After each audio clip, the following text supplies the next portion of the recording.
नमस्कार मंडळी, तारिणी या मालिकेचा जबरदस्त प्रोमो आता समोर आलाय। त्या प्रोमोमध्ये असं आहे, आता दयानंद काकांना जयराम चौगुलेचा कॉल येतो। तर दयानंद काका म्हणतात, जयराम तू? आणि मग आता जयराम दयानंद काकांना म्हणतो की मला लवकरात लवकर या ठिकाणी भेटायला या।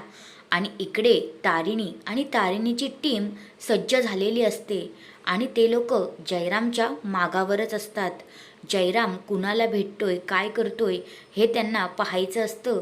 म्हणून तारिणी त्या टीममधली एक मुलगी म्हणते की जयराम हे केडी सरांच्या आईचे मानलेले भाऊ आहेत आणि आता आपण त्यांना फॉलो करायचं आहे। आणि दुसऱ्या बाजूला जे दयानंद काका आहेत ते सुद्धा जयरामला भेटायला आलेले असतात। बहुतेक जयरामला खूप साऱ्या गोष्टी माहिती असतात, म्हणूनच आता हे लोक जयरामचा पाठलाग करत असतात। जयराम एका ठिकाणी थांबलेला असतो आणि तिथे आता दयानंद काकांची सुद्धा एंट्री झालेली असते।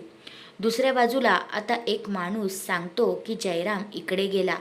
तसं लगेचच तारिणी आता जयरामला शोधत शोधत एका रूमकडे जाते।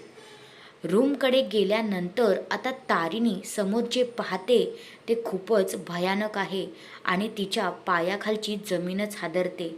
कारण जयरामच्या जवळ दुसरं तिसरं कोणीही नसून तिचे सासरे उभे असतात आणि नुसते ते उभेच नसतात तर त्यांच्या हातात चाकू असते आणि रक्ताने माखलेली असते। आणि हे सगळं पाहून तारिणीला तर खूप मोठा धक्काच बसतो आणि तिला शब्दच फुटत नाहीत। ती म्हणते, बाबा असं ती म्हणते आणि शांत बसते।